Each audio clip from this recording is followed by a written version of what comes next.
Let me introduce myself, I'm Amelia, living in a sprawling house just at the city's edge. I own a pet supplies company and a big retail supermarket focused on pets. Animals? They've been my entire world since I was little. Always found myself caring for some creature or another, which led me to where I am now. It was a cool, crisp evening when James walked into one of my charity events. He was there to write a story, standing awkwardly by the side, holding his notepad like a shield. I walked over, breaking into his space with a smile and a hand stretched out. "Hey, I'm Amelia. Haven't seen you around here before. You new?" He took my hand, a bit surprised, then flashed a quick, somewhat nervous smile. "Yeah, James Mitchell. I'm covering this event for the local paper." "You're Amelia Carter, right? The one who runs all this?" "Guilty as charged," I chuckled, brushing a stray hair from my face. "Hope we're giving you something good to write about." "Oh, definitely." His eyes scanned the room, filled with volunteers and the happy chaos of an event in full swing. "This is impressive, what you've put together." "Thanks. We're all about giving back. Plus, I can't stand seeing animals in trouble. You got pets?" He shook his head. "Travel too much. Wouldn't be fair to the poor thing." We chatted more about the event, and he asked insightful questions that told me he did his homework. His genuine interest was refreshing, and as the night wore on, I found myself looking forward to his calls and texts. Fast forward 6 months, and we're standing under a simple yet elegant arch, exchanging vows. I remember thinking how wild it was that life could throw such good things my way when I least expected it. A year into the marriage, and my business was booming. The house felt even more alive with every stray I brought home. James, ever the intrepid journalist, kept bringing stories of his travels into our conversations, making our dinners lively and full of laughter. One night, I was closing up shop when a lady rushed in, just as I was about to turn the sign to "closed." She was clutching a cardboard box so tightly her knuckles were white. "Excuse me, are you Amelia?" she gasped, out of breath. "Yeah, that's me. What's up?" She thrust the box into my hands. "Found these kittens behind my house. I can't take care of them, but I heard you could help." Peeking into the box, I saw 4 tiny, mewling kittens, their eyes barely open. "I got them, don't worry. They'll be safe here." "Thank you so much." She looked relieved, almost on the verge of tears. "I just didn't know what else to do." After she left, I settled the kittens into a warm blanket in the back, ensuring they were comfortable. That night, as I told James about them, he just shook his head in wonder. "You ever gonna say no?" he joked, pouring us both a glass of wine. "Not when it comes to this. You know that." After the wedding, life started spinning faster than I ever imagined. The business was booming, and James's career as a journalist was on the rise. Every piece he wrote seemed to turn to gold, and his trips became more frequent.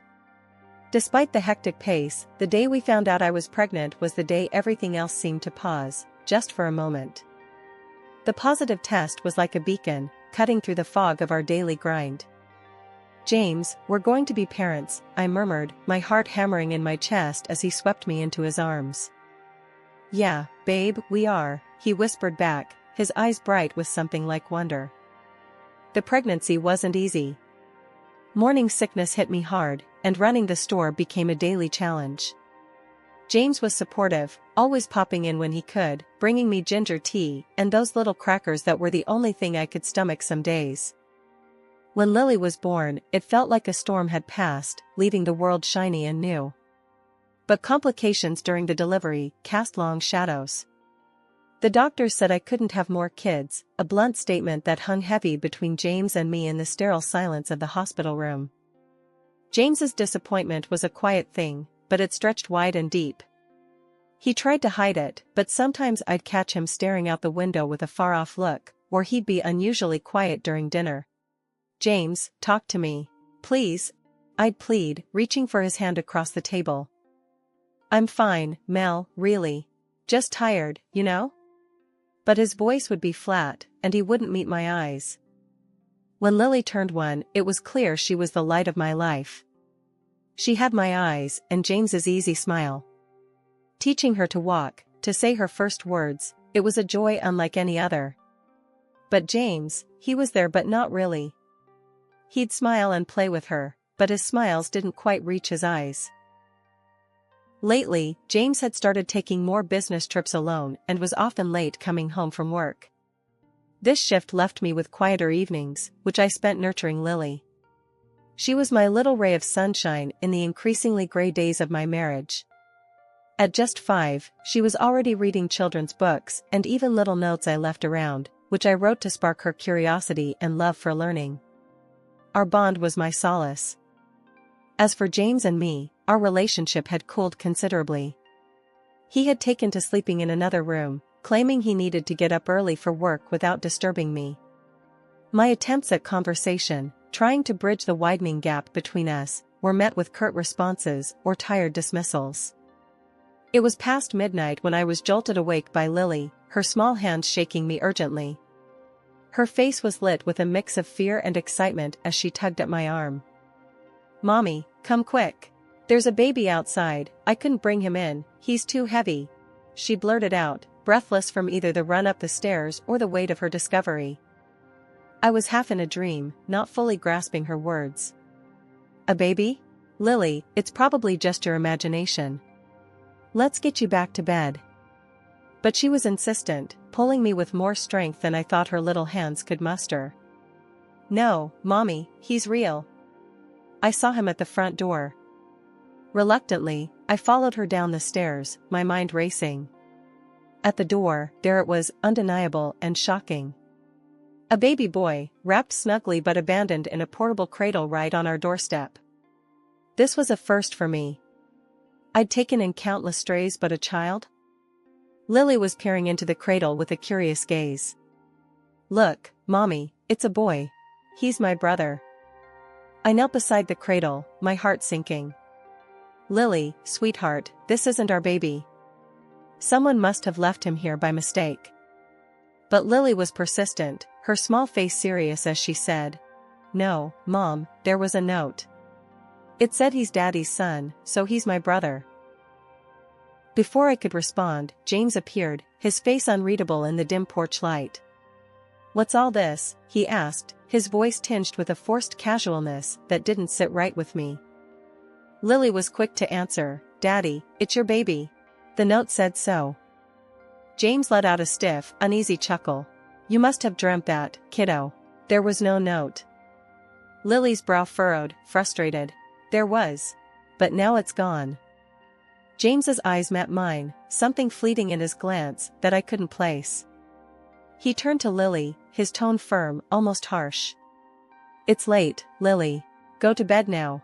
We'll sort this out." "But Daddy." "Lily, bed. Now," James interrupted, pointing sternly towards the stairs. Lily, crestfallen and muttering, trudged back upstairs. I turned to James, my voice low and urgent. "We need to call the police, James. This is serious. We can't just keep someone's child." He was quick to dismiss me, his whisper sharp. "Let's not overreact. We could take him in, couldn't we? After all, it's a boy, just what we wanted." His words stunned me, the implication chilling. "James, are you listening to yourself?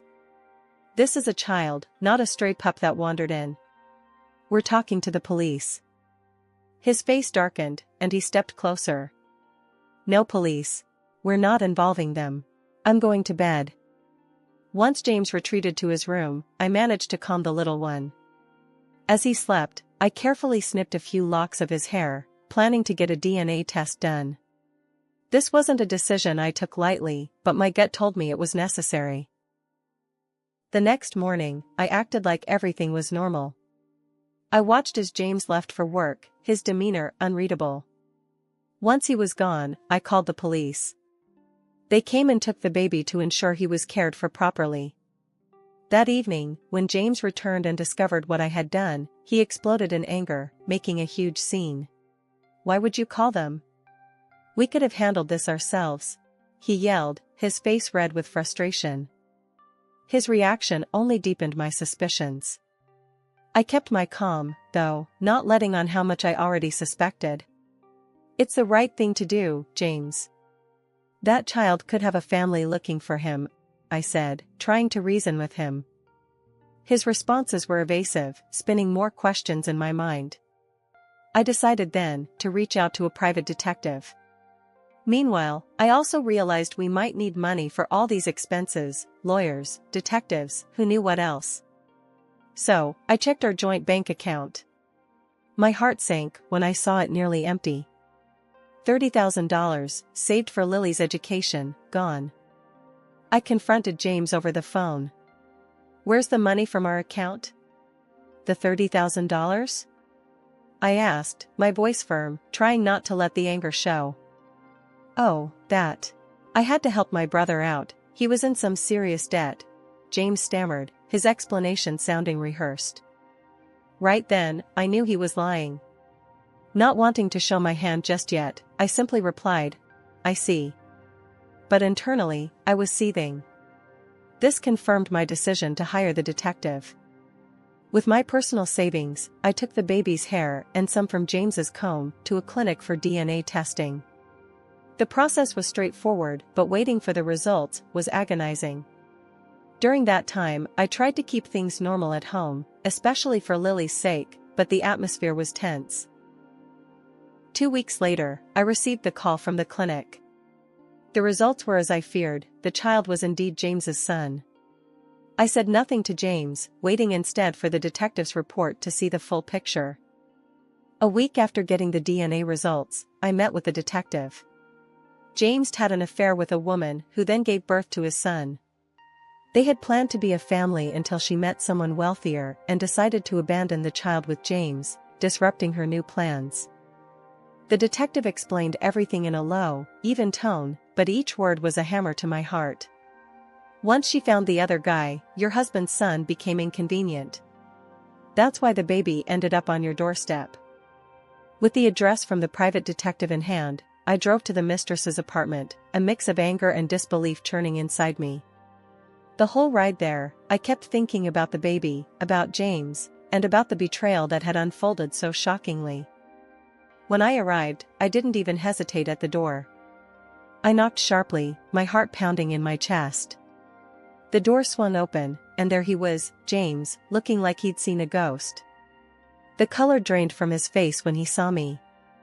"What are you doing here, Amelia?" he stammered, his voice barely above a whisper. I pushed past him into the apartment, my eyes quickly finding the woman who had turned my life upside down.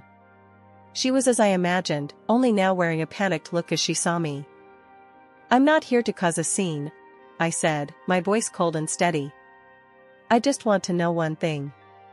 How could you leave a baby, your baby, alone on the street like that?" The mistress, her back stiffening, responded with a shrug that made my skin crawl. "I didn't want the child. James wanted a son, so I left him with you guys to raise." Her nonchalance about the whole thing infuriated me, but before I could reply, the doorbell rang. She looked visibly shaken, moving quickly to answer it. A man entered, confusion written all over his face.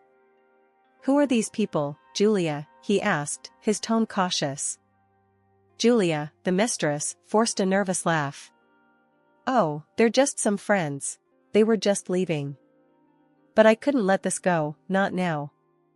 I stepped forward, meeting the eyes of the man who clearly expected a different kind of evening.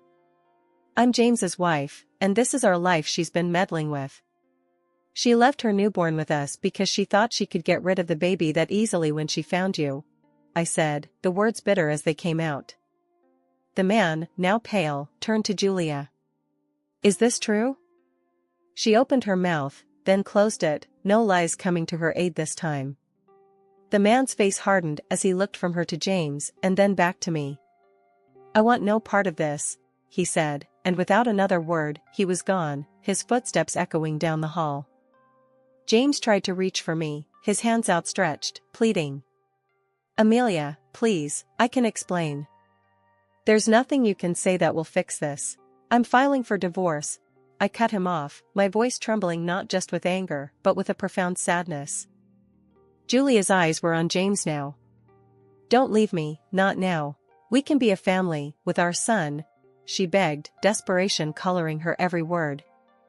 The cynicism of her plea, the ease with which she shifted her allegiances, it was all too much. I turned to James, my decision clear. "I can't do this anymore." Without waiting for his response, I left the apartment. My next stop was the police station. I filed a formal complaint against James's mistress for abandoning her child, an act that endangered his safety. The officer who took my statement was sympathetic, but his face was etched with the seriousness of the situation. From there, I went directly to the custody service. I argued fervently that the mistress should be stripped of her maternal rights. The caseworker assigned to the case took notes intently as I spoke. "We'll need to conduct a thorough investigation. It will take time," she explained. "I understand, but please consider the child's safety above all," I urged, the image of the abandoned baby still vivid in my mind. Feeling like I had started a necessary process, I then turned my attention to the impending legal battle with James.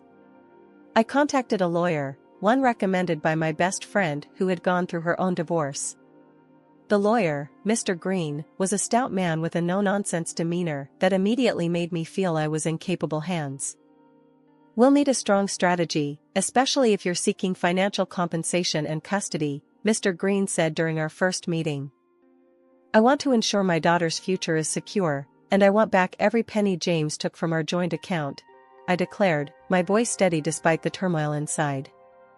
Mr. Green nodded, jotting down notes. "The total amount withdrawn was $30,000, I answered. "He used our savings, money that was meant for our daughter's education, for the needs of his mistress." "That's a substantial sum. We'll also pursue alimony, given his lack of interest in co-parenting, and compensation for adultery," Mr. Green added, already flipping through his calendar for court dates. The legal proceedings that followed were lengthy and grueling. In court, James and his mistress were defensive, their behavior erratic. The judge frequently reprimanded them for their conduct, which ranged from interruptive outbursts to outright disrespect. On one particularly tense day in court, after James had tried to explain away his actions with feeble excuses, I had my turn to speak. "Your Honor, he not only betrayed our family but also mismanaged our finances, jeopardizing our daughter's future," I stated clearly, meeting the judge's gaze. "I seek full restitution and appropriate alimony to provide for her upbringing." When the final gavel came down, it was a relief. The judge awarded me the full $139,000, citing the clear financial misconduct and James's lack of participation in parenting. He also granted me custody of Lily, with James required to pay alimony. The money, when it finally came through, was immediately set aside for Lily's education. It wasn't just a victory in court, it was a promise to my daughter that I would always fight for her, no matter what. One crisp morning, I sat down with Lily at our kitchen table, her small fingers clumsily spreading jam on her toast. She looked up at me with those big, curious eyes, her brow furrowed in thought. "Mommy, why don't we see Daddy anymore?" she asked, her voice soft and uncertain. I paused, considering how to explain the complexities of adult problems to a child whose world shouldn't have to include such worries. "Well, honey, sometimes people need a little time apart to understand how to be the best they can be," I started, trying to keep my tone light but honest. "It doesn't mean Daddy doesn't love you." Lily nodded, taking this in. "Do you still love Daddy?" The question stung a little, not out of pain for James, but for the innocence Lily still held. "I'll always care about him, because he's your dad. But sometimes love changes, and that's okay." A year after everything came crashing down, life finally seemed to find a rhythm again. Lily and I had settled into our new reality. The store was thriving, and the community around us had rallied in ways I'd never imagined, supporting both our business and our spirits. Then, one sunny afternoon, I received a call that would change the course of our lives once more. It was from the custody service. The news was heavy. My ex-husband's mistress had been stripped of her parental rights, and shockingly, James hadn't stepped in to take his son, despite all his previous claims of wanting a boy to carry on his name. The little boy was placed in an orphanage. My heart broke hearing that. No child should have to go through such abandonment. I talked to Lily about it that evening. "Lily, you remember the little boy we found on our doorstep? Your brother?" I started, unsure how to approach the topic. "Yeah, Mommy. Is he okay?" Her small face was filled with concern. I sighed, gathering my thoughts. "He's in an orphanage, sweetheart. His mom can't take care of him, and your dad, he isn't there for him either." Lily looked thoughtful for a moment, then her expression hardened with resolve. "Can he come live with us? He's my brother." Her innocence and compassion were overwhelming. "Would you like that?" I asked, although her mind seemed made up. "Yes, I want to help him. He's family, right?" Her certainty made up my mind. The next day, I contacted the custody service to inquire about the process of adopting him. The paperwork was daunting, the road filled with legal intricacies, but the thought of that little boy alone in the world propelled me forward. The months that followed were a whirlwind. I visited the orphanage regularly, each time my heart aching at the sight of so many children without families. James's son, Ben, was a quiet, watchful child. Each visit, he grew more accustomed to me. One afternoon, as I was leaving, he tugged at my hand, his small voice calling after me, "Mommy, will you come back?" His words struck a chord deep within me. "Always, Ben. I'll always come back for you." It took 6 months of visits, meetings, and countless signatures before I got the call. The adoption was approved. I was overjoyed and terrified all at once. I rushed to the orphanage to tell Ben the news. When I arrived, he was playing in the yard, his little figure dwarfed by the big toys around him. As I approached, he spotted me and ran over, his small arms lifted in anticipation. I scooped him up, spinning him around. "Guess what, Ben? You're coming home with us. You're going to be my son and Lily's brother for real," I told him, my voice thick with emotion. Bringing Ben home felt like mending a piece of my heart I hadn't realized was still broken. Lily embraced her role as big sister with a fierce tenderness that only a child could muster. Watching them together, playing, arguing, and just being siblings, filled the house with a chaotic but joyous energy. Ben started school this year, and watching him head off with his backpack almost as big as he is, it fills me with pride. He's adjusted well, and his teachers all say he's a joy to have in class. Lily, ever the protective big sister, always checks on him during their school breaks, making sure no one picks on him. Running the pet store keeps me busy. It's more than just a job, it's a passion. I've expanded our services, hosting community events, and even starting a small adoption center in the back. Watching families come in and leave with a new pet, knowing they're going to a good home, it's incredibly rewarding. As for James, I haven't seen him since the divorce was finalized. I heard through the grapevine he's moved out of state after losing his job and breaking things off with his mistress. Part of me is curious about how he's managing, but mostly, I don't want any part of that drama anymore. My focus is here, with our children, with our life. The other day, Lily and I were repainting the kitchen, a project we decided to tackle together. Ben was at a friend's house, so it was just us girls, splattering paint and sharing laughs. "Mom, do you ever miss things being the way they were before?" Lily asked, her brush pausing mid-stroke. I considered her question, paint can in hand. "Sometimes, I guess. But I love our life now. Don't you?" She dipped her brush in the paint. "Yeah. It's better now. Ben's here, and we're happy. It's just different, that's all." "Different can be good, sweetheart. We've gotten through a lot, and here we are, stronger than ever," I reassured her, giving her a playful nudge with my elbow. Later that week, I had a meeting with the local animal shelter about partnering for an upcoming adoption event. After the meeting, as I was closing up for the day, I took a moment to look around at the life I'd built. From the bustling store filled with customers and their pets, to the community notices pinned up next to the register, to the photos of Lily and Ben at their latest school event. This was my world now, and it was a good one. As the sun set, casting long shadows over the floor of the shop, I locked up and headed home, ready to spend the evening with my kids, maybe watch a movie or play a game. Life had thrown us some curveballs, but here we were, catching every one and throwing them right back.